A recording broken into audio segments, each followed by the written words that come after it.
কাজ শুরু করে দিয়েছে।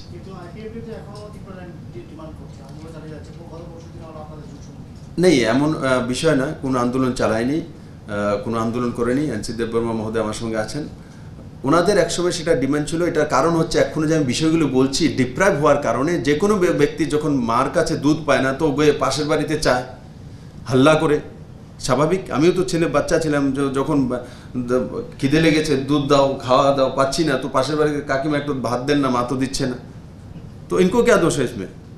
তার জন্য কেন্দ্র সরকার এবং রাজ্য সরকার, এক সরকার, 40 বছর পর ত্রিপুরা রাজ্যের মধ্যে কেন্দ্র রাজ্য এক সরকার হয়েছে বন্ধু, এই ফার্স্ট টাইম। একটা পজিটিভ কেন্দ্র সরকার রয়েছে, পজিটিভ রাজ্য সরকার রয়েছে, পজিটিভিটি আসবে, সেই দিশাতে আমরা কাজ করব, ডেভেলপমেন্টের জন্য কাজ করব। ওর আইপিএফটির বন্ধুদেরকে সেই যে ডিমান্ডটা ছিল তখন ডিপ্রাইভের কারণে 1 লাখ লোককে ছেড়ে দিয়েছে, যাদের কাছে জমিনের কাগজপত্র নেই, বলছে সেন্ট্রাল সব স্কিম ওনাকে দিয়ে দেবো, তো কোথা দিয়ে দেবে?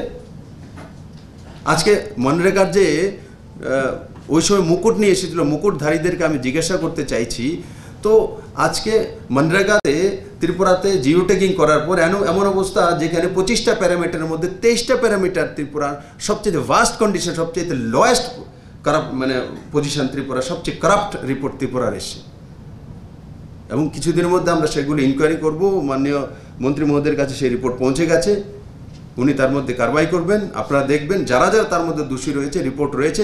মৃত ব্যক্তির নামে রেগার পেমেন্ট যাচ্ছিল, কেন্দ্র সরকারের টিম এসে যখন ইন্সপেকশন করেছে তার রিপোর্ট রয়েছে, কাল রিপোর্ট নিয়ে এসেছি আমরা এফআইআর করবো এখন, তুরন্ত এফআইআর করে যারা যারা এই রিপোর্ট তৈরি করেছে, কাকে দিয়েছে, সবগুলোর নামে এফআইআর করে সবাইকে আইন হিসাবে তার উপরে কার্যবাহী করা হবে। তো তার জন্য বলছি, এই ইস্যু তার জন্য ছিল। এখন আমরা ডেভেলপমেন্টের দিশাতে চলছি, এই সরকার জনতার সরকার, এবং সেই কাজ করব। আর বিজেপি আইপিএফটি মিলে ত্রিপুরা যে স্বপ্ন, এক ত্রিপুরা শ্রেষ্ঠ ত্রিপুরা, মডার্ন স্টেট, অমিত ভাই শাহর যে স্বপ্ন, নরেন্দ্র মোদী হীরা বানানোর স্বপ্নে, সে স্বপ্নে আমরা সাকার করব।